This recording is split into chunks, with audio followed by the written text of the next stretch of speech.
사도행전을 시작한 게 벌써 여러 달이 됐는데요. 이제 24장까지 왔네요. 28장이니까 이제 많이 얼마 안 남았습니다. 오늘은 이제 24장 1절부터 13절까지 함께 하도록 하겠습니다. 1절입니다. 닷새 후에 대제사장 아나니아가 어떤 장로들과 한 변호사 더둘로와 함께 내려와서 총독 앞에서 바울을 고발하니라. 23장에 보면 이제 바울을 이제 그 천부장 루시아가 유대인들로부터 이렇게 보호하기 위해서 군사 470명을 대동해가지고 예루살렘에서 이제 가이사라로 이동시킨 거죠. 이제 왜 가이사라로 움직였냐면은 가이사라에 총독이 있었어요. 그래서 총독에게 정식 재판을 받게 하려고 한 거죠. 그래서 여기서 말하는 닷새 후라고 하는 것은 도착한 후 5일째 되던 닷새가 지났다 이런 얘기예요. 그때도 이제 제사장은 아나니아라고 했죠. 지난번에 말씀드린 것처럼 이 아나니아는 친로마 정책을 써서 그러니까 유대인들에게는 미움을 사는 그런 사람이었다고 그래요. 그래서 나중에 그 유대하고 유다 사람들이 독립운동을 벌인 거죠. 로마에 대해서. 그때 이제 눈에 가시였을 거 아니에요. 우리나라로 따지면 총독부에 이제 아부하는 그런 지도자였던 사람과 이제 입장이 비슷한 거죠. 그러니까 독립운동하는 사람들한테 잡혀서 상수도 시설 거기 이제 숨어 있는 거를 잡아 죽였다고 그래요. 그래서 이제 동족한테 맞아 죽은 대제사장이다라고 기록되어 있답니다. 이 사람이 어떤 장로들과 그러니까 여기 있는 대제사장은 그 서기관과 갑자기 생각이 안 나요. 서기관 이쪽 아니 서기관이 아니라 이따가 생각나면 말씀드리겠습니다. 이 장로들은 이제 주로 바리새인이잖아요. 바리새인과 한 가지 사두개인 그게 생각이 안 났습니다. 그러니까 여기 있는 장로들은 주로 사두개인들이었을 테고 아니지 이제 바리새인들이었을 거고 아나니아는 사두개인인 거죠. 그러니까 사두개인이라는 말이 이제 사독이라는 사람의 이제 이름에서 유래됐다고도 한다고 그래요. 어쨌든 그러니까 지금 아까 그 예전에 예루살렘에서와 같이 지금 바울을 고발하는 사람들이 지금 한 마음으로 바울을 죽이고자 하지만 그들이 근본적으로 마음속에 가지고 있는 그 신앙 상태는 서로 다른 상태인 거예요. 하나는 영도, 그 다음에 그 죽음 후에 내세도 믿고 있는 바리새인들, 그리고 그것을 다 천사도 부정하는 이제 이 사람들이 함께 있는 거죠. 그래서 그 사람들이 변호사를 고용한 것 같아요. 자기들이 직접 하지 않고 고발자죠. 그래서 더둘로라고 하는 사람을 자기들의 대리인으로 내세운 거예요. 함께 내려와서 총독 앞에서 바울을 고발하니라. 그러니까 정식 재판을 지금 받게 되는 거죠. 그러니까 로마에서는 여기 보면은 이제 벨릭스가 재판관이 되는 거고 그 다음에 더둘로는 저쪽 원고 측 변호사인데 검사와 같은 역할이죠. 여기 내용상으로는. 그 다음에 이제 바울은 피고인이 돼서 재판이 진행될 순간이 되는 거예요. 바울을 부름에 이제 그 사람들이 쭉 진영을 갖춘 다음에 바울을 불러들인 것 같아요. 더둘로가 고발하여 이르되 벨릭스 각하여. 여기 파란 글씨 한번 잘 보세요. 어떤 입장에서 보면은 이 벨릭스라고 하는 사람은 로마의 총독이잖아요. 점령군이에요. 점령군. 그리고 자기는 피지배인. 그러니까 벨릭스하고 이것을 지금 송사 때문에 와서 여기 있지만 대제사장이 됐든 나머지 사람들이 됐든 다 그 사람들을 좋게 생각할 리가 없는 거거든요. 그런데 바울이라고 하는 공통의 적, 그것을 가운데다 놓고 아첨하고 아부하는 그런 모습을 볼 수가 있어요.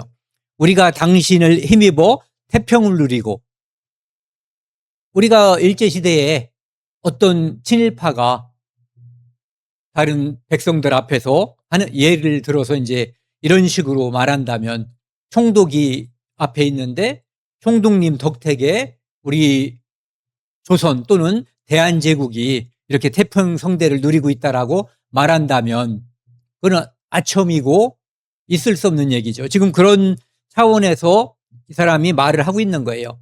자기들의 송사에 유리하게끔만 생각하고 있는 거죠.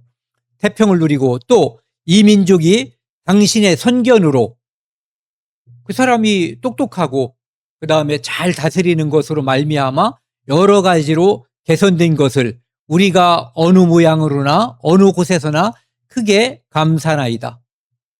로마 장신들이 우리나라 쳐들어와 가지고 식민지로 삼아줘서 우리가 잘 먹고 잘 싸게 돼서 감사합니다. 이렇게 아부하는 거예요. 당신을 더 괴롭게 아니하려 하여 우리가 대강 여짜옵나니. 지금 긴 말을 하면 당신 피곤할 테니까 간단하게 요점만 말할 테니까 듣고, 지금 이렇게 아부도 하고 당신 덕택에 우리가 잘 산다고 말하고 있으니까 그놈 좀 우리가 원하는 대로 뭐 사형을 내려주세요. 이런 마음을 가지고 지금 대하는 거죠. 여짜옵나니 관용하여 들으시기를 원하나이다. 짧게 말할 거지만 그것도 당신에게는 누가 될 테니까 짧게 말하는 건데 그거 좀 참으시고 잠시 후에 그놈 좀 손 좀 봐주세요. 이런 취지로 말하는 거죠. 제가 이렇게 이런 걸 한번 찾아봤어요. 더둘로라고 하는 이제 피지배인이 점령군 총독에게 하는 그런 말들. 우리나라에서도 그런 일이 있었잖아요. 우리나라는 일제 36년을 겪었는데 이광수라는 사람, 뭐 대표적인 친일파 중에 하나인데, 민족적 경륜이라는 책에서 글을 발표하면서 조선이 일본 제국과 동화되어야 한다고 주장했던 사람이에요. 그리고 일본 천황, 일본 왕을 성군이라고, 그리고 일본과 조선은 하나가 돼야지 된다는 논리를 핀 사람이에요. 더둘로의 논리와 별로 다를 게 없죠. 그리고 총독국 기관지에 여러 편의 친일 논설을 기재했던 사람이에요. 그 다음에 친함선은 유명한 사람이에요. 뭐 이광수도 물론 유명하지만 뭘로 유명하냐면은 3.1 독립선언서를 기초한 사람이에요. 그런데 나중에 친일로 돌아섰죠. 30년, 40년대에 일본의 전쟁을 찬양하는 글을 다수 발표했고, 일본 천황, 일본 왕을 성스러운 존재로 묘사했고, 또 일본군에 적극 참여해서, 그러니까 대동아 전쟁을 일으키는 황군에, 일본군을 황군이라고 그랬잖아요. 거기에 조선 젊은이들이 그 전쟁에 전사로 참여해야지 된다라고 이야기했던 사람이에요. 그 다음에 여기 기록은 하지 않았는데 박영유라는 사람, 박영유도 유명한 사람이잖아요. 그 사람도 일본 귀족 자귀를 받았어요. 그 다음에 일본 황실에 충생을 맹세하는 글과 발언을 다수 했던 사람이에요. 그러니까 이런 맥락에서 더둘로가 하는 말을 이해해보자, 이런 뜻이죠. 그 다음에 그 아첨하는 말을 보면은요, 이 잠언 26장 28절에 보면은 거짓말하는 자는 자기를 해한 자를 미워하고, 이렇게 돼 있어요. 거짓말하면은 이렇게 생각할 수 있다는 거예요. 보통 사람들은 자기 자신의 양심의 가책 때문에 자기를 미안해하고 이제 낮출 가능성이 있다라고 생각하는데, 실제로 나타나는 현상은 그 사람 때문에 내가 거짓말을 했잖아요. 그러면 그 사람을 더욱 미워하고 그 사람이 더 잘못되기를 바라서 나는 너 때문에 거짓말한 거야. 그래서 자기의 거짓말을 합리화하는 쪽으로 더 나빠진다는 거예요. 너는 당해도 싼 자야. 내가 그렇게 거짓말한 것은 어쩔 수가 없었던 거라고 합리화하는 기전이 심리학적으로 작용을 한대요. 그런가 하면은 아첨하는 입은 패망을 일으키느니라. 언뜻 들으면 좀 전에 더둘로가 했던 그 아첨, 또는 우리나라 누구죠? 최남선이나 이광수나 박영효나 이런 사람들이 일본에 했던 그 아첨들이 일본에 크게 도움이 될 것 같지만 조선 사람들, 대한제국 사람들한테 이 마음에서 울컥 일어나는 독립정신을 더 불태우게 된다는 거죠. 오히려 그것들이 아첨 듣는 사람들로 하여금 분별력을 흐리게 하고, 그 다음에 그 반대편에 있는 사람들에게는 독립심이나 반발심을 더욱더 일으켜서 결국은 망하게 한다. 그러니까 결과적으로 이광수나 신암선은 애국자다, 이런 말을 누군가가 하고 싶을지는 모르겠어요. 근데 그런 건 아니죠. 그 다음에 5절입니다. 저 이 구절을 참 좋아하는 사람이에요. 제가 이제 여기서도 여러 번 인용했던 구절이거든요. 같이 읽겠습니다. 우리가 보니 이 사람은 전염병 같은 자라 천하에 흩어진 유대인을 다 수요하게 하는 자요 나사렛 이단의 우두머리라. 네. 더둘로가 얘기하는 거예요. 이 사람, 바울을 말하는 거죠. 사도 바울을, 이 사람은 전염병 같은 자라는 거예요. 이 사람과 접촉하면, 전염병이 접촉하면 사람들이 전염되죠. 그럼 그 사람도 전염병이 걸리고 또 다른 사람에게 전염을 하게 되는 그런 역할을 한다는 거예요. 그러니까 바울이 얼만큼 복음에 헌신했고 효과가 있었는가 하는 것을 우리가, 이 사람은 지금 바울을 욕되게 하고 바울을 흠잡아서 지금 혼나게, 재판에서 이제 중형을 받게 하려고 하는 말이지만 21세기에 사는 우리 성도의 입장에서 사도 바울에 대한 이 평가를 보면 우리가 부끄럽거나 본받고 싶은 그런 마음이 있는 거죠. 천하에 흩어진 유대인을 다 수요하게 하는 자요. 그러니까 어디 가면은 회당에 들리잖아요. 회당에 들려서 유대인들에게 복음을 전하고, 그것이 없으면 또 밖으로 나가서 이렇게 다른 사람들을 만나서 복음을 전하는 일을 했었어요. 그러니까 바울은 자기가 유대인의 사도가 아니라 이방인의 사도로 하나님께 부름을 받았지만 마음속에 유대인들에 대한 그 열정, 그 복음을 전하고 동족을 사랑하는 그 마음이 한 번도 식은 적이 없는 거죠. 그래서 로마서 9장, 10장, 11장에도 그런 마음이 많이 나와 있죠. 나사렛 이단의 우두머리라. 이런 표현을 쓴 이유가 로마는 종교에 관대했다고 그래요. 다만 황제를 부정하지 않으면, 황제만 이렇게 숭배해 주면은 큰 문제가 없는 거예요. 그런데 황제를 숭배하는지 안 하는지는 특별한 행사가 아니면 이렇게 걸리지 않는 거잖아요. 그러니까 일상적인 생활에 있어서 유대인들이 성전에서 하나님을 섬기는 것, 또는 성전을 자기들이 자치적으로 운영하는 것, 이런 거에 대해서 관대했다는 거죠. 아, 그런 일들은 너희들이 알아서 해. 그래서 지난번에도 말씀드린 것처럼 성전 안에서 이방인의 구역이 있고 그 안에 여인의 구역, 제사장의 구역이 있잖아요. 그런데 이방인들이 이방인의 구역이 아닌 그 이상의 성전의 구역에 침범을 하면은 마주 죽는 거예요. 그런 자치권을 유대인들에게 인정을 했다는 거예요. 그러니까 유대교를 인정한 거죠. 그런데 지금 나사렛 이단의 우두머리다. 다른 사람들이 보면은 이 사람은, 즉 예수 또는 예수를 믿는 사람들은, 다른 사람들이 볼 때는 유대교의 한 분파로 생각을 할 수가 있는 거예요.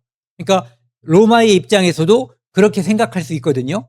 그렇다면 그 종교에 대해서 관대할 수가 있으니까 그렇게 관대하지 말고, 이 사람들은 유대교가 아니라 나사렛 이단의 우두머리다. 그러니까 유대교와는 관계없는 로마에 반대하는 그런 사람들이다.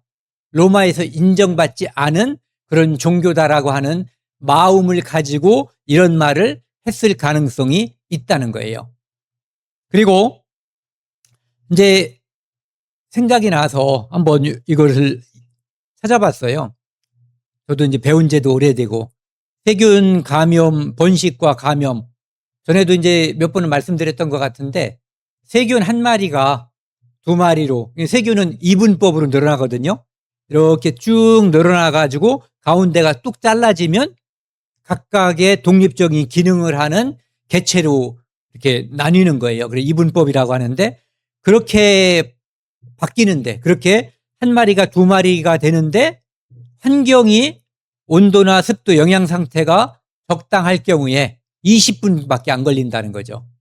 그래서 한 마리가 이렇게 여기 있는 것처럼 7시간이 되면 200만 마리로다가 이렇게 번져나갈 수 있다는 거예요. 그리고 10시간이 되면은 10억 마리 정도. 그런데 이 밑에 있는 것들은 뭐 이질, 출혈성 대장균, 콜레라균, 살모넬라균 해서 이제 이렇게 대략 한 번 어느 정도 들어가면은 감염이 될 수 있을까 이런 숫자거든요. 뭐 열에서 100마리, 열에서 100마리, 이거는 100만에서 억, 요것은 10억 이렇게 돼 있는 거거든요. 그런데 콜로니라는 게 있어요. 이렇게 배지 같은 데 보면은 그 세균이 여기 세균이 있구나 하는 그 눈으로다가 볼 수 있는 상태를 콜로니라고 하거든요. 그렇게 눈으로다가 보이면은 그게 한 10억 마리 정도 된다 그래요. 그러니까 일상적으로 뭔가가 감염이 돼서 우리가 음식을 먹는다든지 뭐가 들어갔다 하면은 통상 10억 마리 정도가 한 번에 콱 들어간다라고 봐도 되는 거예요. 그러니까 20분 후에 20억 마리 이렇게 될 수가 있는 거죠. 그러니까 어마어마하게 빠른 속도로, 더군다나 우리 생체 안에는 물론 면역 작용도 있지만 워낙 과량이 한꺼번에 들어가기 때문에 빨리 번식할 수 있는 거죠. 그러니까 사도 바울을 유대인들, 더둘로가 볼 때는 이렇게 빨리 증식하고 유대인들을 그들의 입장에서는 망쳐놓는, 지금 우리가 볼 때는 유대인들에게 예수 그리스도를 잘 전파하는 그런 사람이었다고 하는 것을 이야기하고 있는 거죠.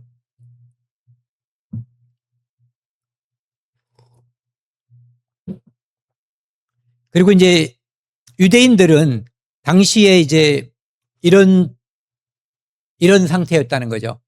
팍스 로마나. 로마는 로마의 평화 이런 뜻인데 이 의미에는 그런 의미가 또 들어있대요. 로마에 의한 평화.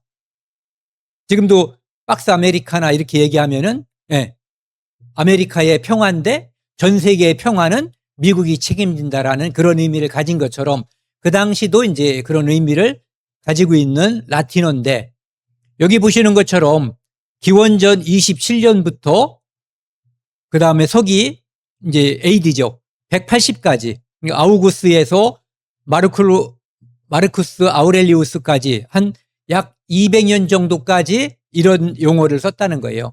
로마의 평화, 팍스 아메리카나. 그래서 이때는 다른 때에 비해서 상대적으로 안정과 번영을 누렸다는 거죠. 그래서 로마는 다른 데 식민지가 많이 있었잖아요. 그래서 로마 본토 안에서 그리고 로마의 밖에 있는 데서도 가장 중요한 게 평화 상태를 유지하는 거였대요. 그럼 뭐 당연한 거죠. 어느 나라든지 식민지를 유지하려면. 그래서 그것을 깨는 사람은 엄하게 처벌하는 거예요. 그래서 이 더둘로가 그렇게 우리가 볼 때는 칭찬도 많죠. 그런데 그 당시에 그 시대 상황을 보면은 바울은 소유하게 하는 자고 로마의 평화를 깨는 자니까 처벌해야 됩니다. 라는 말이 그 안에 포함되어 있다라고 하는 거죠. 그래서 로마의 평화를 위협하는 바울 같은 놈은 엄격하게 대응해야 됩니다. 라는 뜻이 그 안에 들어있다는 거예요. 그래서 그 더둘로의 짧은 변론 속에도 진실이 아닌 거, 사실이 아닌 거, 거짓이 많이 들어있잖아요. 어쩌면 그들의 입장에서는 진실인데 우리의 입장이나 아니면 재판장의 입장 또는 바울의 입장에서는 진실이 아닌 것도 있죠. 그러니까 그리스도인과 예수님을 심판할 때 대부분 진실이 아닌 것을 가지고 심판을 했던 경우가 많이 있는 것 같아요. 예수님도 보면은 우리 백성을 미혹하고, 미혹이라고 하는 것은 나쁜 길로 인도해서 이렇게 수렁텅이에 빠지게 하는 게 미혹이거든요. 천국 가게 해주는 건데, 예수 믿으면 천국 가는 건데 그것을 이 사람들은 이제 미혹이라고 하는 거죠. 가이사에게 세금 바치는 것을 금하며, 예수님은 뭐라고 그랬죠? 가이사의 것은 가이사에게, 하나님 것은 하나님에게. 그러니까 가이사에게 세금 바치는 것을 금한 일이 없어요. 그리고 자칭왕, 그는 그들이 볼 땐 자칭왕이죠. 하지만 그분은 정말 유대인의 왕이면서 만왕의 왕이신 하나님의 아들 그리스도 메시아였던 거죠. 어쨌든 그들은 예수 그리스도를 그들의 입맛에 맞는 죄목을 내세워서 재판에 회부했고, 거기에서 빌라도는 정직하지도 않고 용기를 내지 못하고 결국은 죽음에 내몰았던 거죠. 제가 이거 AI로 그린 그림이에요. 여기 보면 이제 이게 바울 같죠. 이 사람은 당연히 벨릭스일 테고. 그런데 지금 현재 우리 진도에서는 이 여자가 안 나왔잖아요. 안 나왔어요. 왜냐하면은 그 뒤에 보면은 24절에 나오거든요. 유대 여자 그 두루실라인데 저는 그냥 이때 상황에서 그려달라고 했는데 두루실라까지 그려버리는 센스를 발휘한 것 같아요. 대제사장 같고 이 사람이 더둘로일 것 같고, 이 재판을 이제 관장하는 그 군사들, 그 다음에 뭐 이 사람들은 장로들이나 함께 온 서기관들인 것 같아요. 어쨌든 이 재판은 공식적이고 정식적인 재판이 이루어지고 있는 거죠. 이곳에서 더둘로가 고발했고 바울은 변명을 했어요. 그런데 나중에 보면은 저는 이제 이 부분을 읽으면서 이 벨릭스라는 사람에 대해서 우리가 다음 시간에 공부할 거지만 참 안타깝다. 우리 같은 사람, 그냥 우리 같이 구원받은 형제 자매들한테 전도를 누군가가 당하잖아요. 그런데 그 기회를 놓치는 사람들도 꽤 많아요. 아니, 놓치는 사람들이 더 많죠. 그런데 유다라는 사람은 예수님한테 전도를 당했어요. 그렇죠? 그런데 받아들이지 않았죠. 또 그 시대에 어떤 사람은 신약 성경의 27권 중에서 14권을 기록한 바울에게 전도를 당했는데, 또는 이렇게 함께 변론을 했는데 그때 예수 그리스도를 믿지 못하는 그런 위치에 있는 사람 중에서 이제 이름이 나와 있는 대표적인 사람이 요 벨릭스죠. 돈 받을 생각이나 하고. 네. 참 안타까운 사람이에요. 이제 더둘로가 계속해서 얘기하는 거예요. 또 성전을 더럽게 하려 함으로 우리가 잡았사오니. 이거 읽으면서 뭐 떠오르는 거 있어요? 여기요? 제가 일부러 노랗게 해놨는데. 이게 왜 제가 이걸 읽다가 어라? 이상하다 생각해가지고 여기를 보시면은요. 성전에 들어가서 이 거룩한 곳을 더럽혔다. 처음 잡을 때는 더럽혔다는 혐의로 잡은 거예요. 그런데 지금은 더럽게 하려 함으로, 그러니까 이 사람들도 이미 아는 거예요. 두루셀라인가요? 두루실라. 그 사람을 성전에 실제로는 들이지 않았다는 것을 지금은 알고 있는 거죠. 그러니까 말이 바뀐 거죠. 왜냐하면은 법정에서는, 자기 재판정에서는 자기가 한 말이 자기를 재갈 물릴 수가 있거든요. 그러니까 예전에는 성전을 더럽혔다라고 말을 했는데 지금은 엄격한 재판관 앞에선 더럽게 하려 함으로 라고 말투를, 의미를 바꾼 거예요. 그래서 우리가 잡았사오니 라고 바뀌었죠. 그리고 여기 보시면은 이제 성경에서는 어떤 데 보면 이렇게 표시하잖아요. 주석 같은 데서는 이 6절에 앞에 구절이 있고 뒤에 구절이 있으면은 앞에 구절은 6a, 뒤에 구절은 6b 또는 6상반, 6하반 이렇게 표시하잖아요. 그런데 우리가 가지고 있는 이 성경에는 찾아보시면 아시지만은 6절 하반부터 8절 상반이 없음으로 되어 있어요. 그래서 이것이 있다라고 말하는 그 킹제임스 번역을 찾아보면은요, 이렇게 되어 있어요.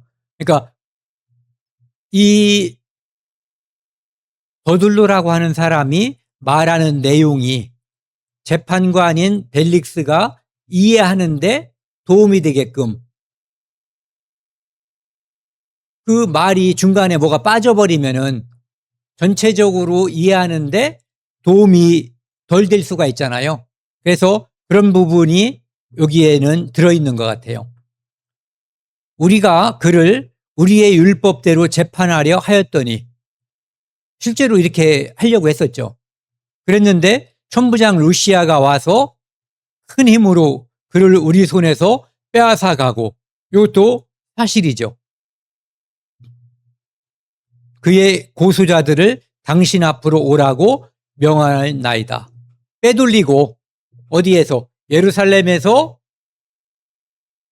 경호원들 470명으로 호위해서 가이사라로 빼돌렸고, 그 다음에 너희들이 와서 재판관 앞에서, 벨릭스 앞에서 할 말이 있으면 여기 와서 원고 역할을 하라, 이렇게 얘기했다라는 거죠.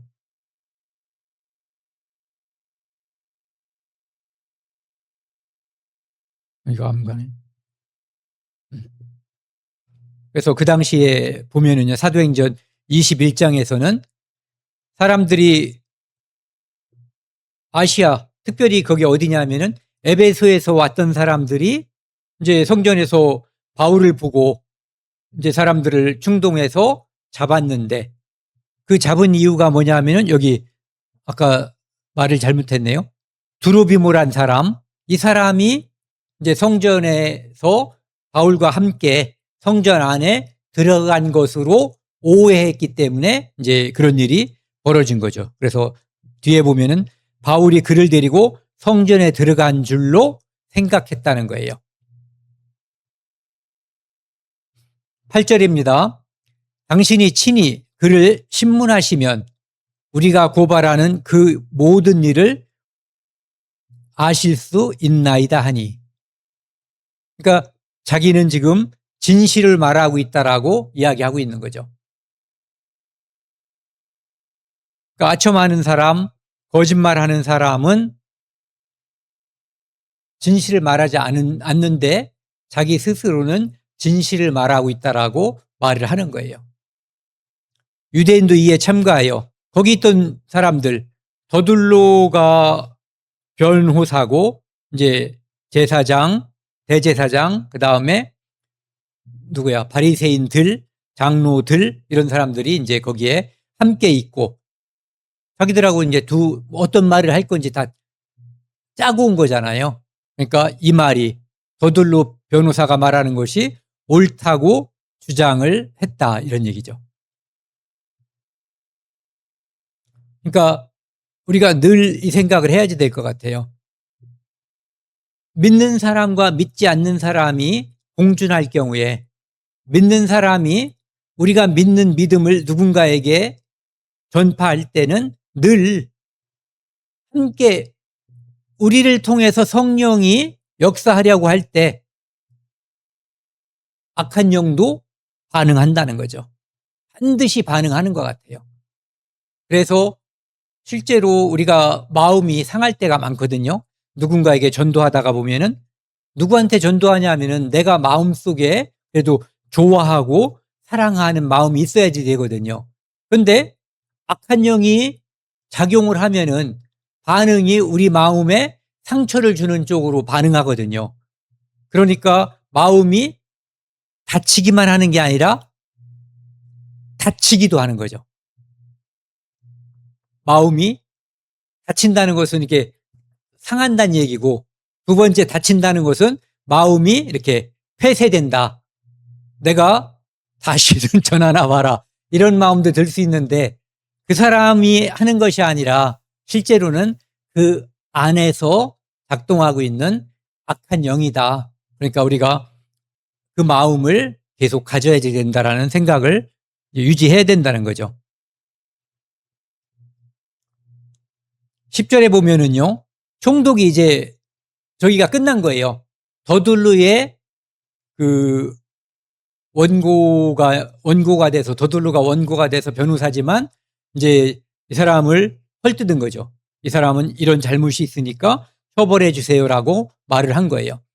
총독이 바울에게 머리로 표시하여 말하라. 이제 이렇게 보통 손짓하는데 이제 고개를 끄덕한 거죠. 야, 너 할 말이 있으면 해봐. 하니 그가 바울이 대답하되 당신이 여러 해 전부터 이 민족의 재판장 된 것을 내가 알고 그래서 좋다 나쁘다 이런 거 없잖아요. 아까 걔는 너 때문에 우리 민족이 지금 엄청 좋아졌다라고 거짓말하는 거죠.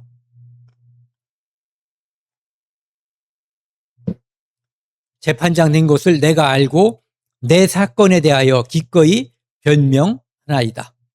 단촐하게 당신은 재판장이고 나는 고소당한 피고로서 이 자리에서 내가 고소된 이 사건에 대해 변명합니다. 라고 이야기하는 거예요. 이런 사건은 일제시대 우리 민족에게도 많이 있었을 거예요. 일본 재판관 앞에서 재판받는 일이 이제 우리나라는 그 당시에 판사가 거의 없든지 있어도 극소수였을 거라고 하더라고요. 간명하게 대답하고 아첨이나 아부하지 않는 그런 모습을 볼 수가 있어요. 11절에서 13절입니다. 당신이 아실 수 있는 바와 같이 이 벨릭스는 아내가 유대인이잖아요. 네. 그러니까 당신도 웬만큼 이런저런 소문을 듣고 알 수 있다는 거죠. 내가 예루살렘에 예배하러 올라간 지 열이틀밖에 안 되었고 지금까지 그러니까 예루살렘에 돌아오자마자 뭘 했냐면은 그 야고보와 장로들에게 자기가 선교한 거에 대한 보고를 했어요. 그리고 나서 이제 야고보가 무슨 얘기를 하냐면은 여기 예루살렘의 분위기가 안 좋다. 너에 대해서 율법을 지키지 말라고 네가 선동하고 다닌다라고 알고 있기 때문에 너도 율법을 지키는 사람임을 그 유대인들에게 표현하는 게 좋을 것 같다. 그래서 성전에서 이제 서원하는 사람들이 있으니까 그 비용을 대고 함께 성전에서 율법을 지키는 그 모습을 보이면 사람들이 너에 대한 오해가 풀리지 않겠냐라고 해서 그것을 함께 준비를 했던 거죠. 그래서 7일이 찰만한 그 시간이 됐을 때 유대인들이 선동해서 바울을 잡아갔고 그 후에는 이제 천부장에게 잡혀갔고 그 다음에 거기서 변론하다가 이제 죽이려고 한다는 말을 듣고 천부장이 빼돌려서 지금 가이사라에 왔고 가이사라에서 이제 아까 5일 닷새 되던 해 이제 지금 이 재판이 이루어진 거거든요. 그러니까 7일째 까지 그런 일이 있었고 여기에 도착해서 5일 됐고 그러니까 내가 언제 유대인들에게 선동하고 뭐 할 그럴 시간이나 있었겠냐. 그런 일은 사실이 아니다라고 하는 것을 이야기하는 거예요. 열이틀밖에 안 되었고에 그런 말들이 표현되어 있는 거죠. 밑에서도 이제 그것을 같이 이야기하고 있어요. 그들은 내가 성전에서 누구와 변론하는 것이나 해당 또는 시중에서 무리를 소동하는 것을 보지 못하였으니. 왜 못 봤어요?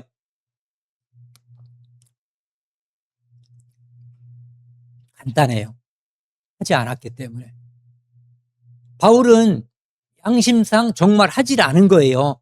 그러니까 하지 않았기 때문에 봤을 리도 없는 거죠. 그러니까 이 고소는 거짓이다라고 하는 것을 이야기하는 거예요. 양심상으로 자기가 한 적이 없는데 했다라고 말을 하는 거죠. 이제 나를 고발하는 모든 일에 대하여 그들이 능히 당신 앞에 내세울 것이 하나도 없나이다. 말은 그렇게 할 수 있지만 내세운다는 얘기는 증거주의잖아요. 재판은. 증거할 수 있는 것은 아무것도 없다. 이유는 하지 않았기 때문이다라는 거죠. 그래서 그런데 예수님은 하지 않았는데 죄가 없는데도 고난을 당하셨고 스데반도 마찬가지고 야고보도 마찬가지고 다만 지금 이 바울은 이제 우리가 뒤에서 보면 알 수 있는 것처럼 그 일로 이제 결국은 로마에까지 가게 되고 그 일로 인해서 로마에서 제수의 신분이면 만나지 못할 사람들 그런 사람들에게 이제 황실에 있는 그런 사람들에게까지 복음을 전할 수 있는 그런 기회를 하나님께서 만들어주기 위해서 이 일이 일어났다고 볼 수가 있는 거예요. 그리고 이제 결국은 이 일로 인해서 자비를 드리지 않고 이제 로마까지 가서 아까 말씀드린 것처럼 여러 계층의 사람들에게 복음을 전할 수 있는 그리스도를 전할 수 있는 그 일의 계기가 되는 거죠. 오늘은 여기까지 하겠습니다.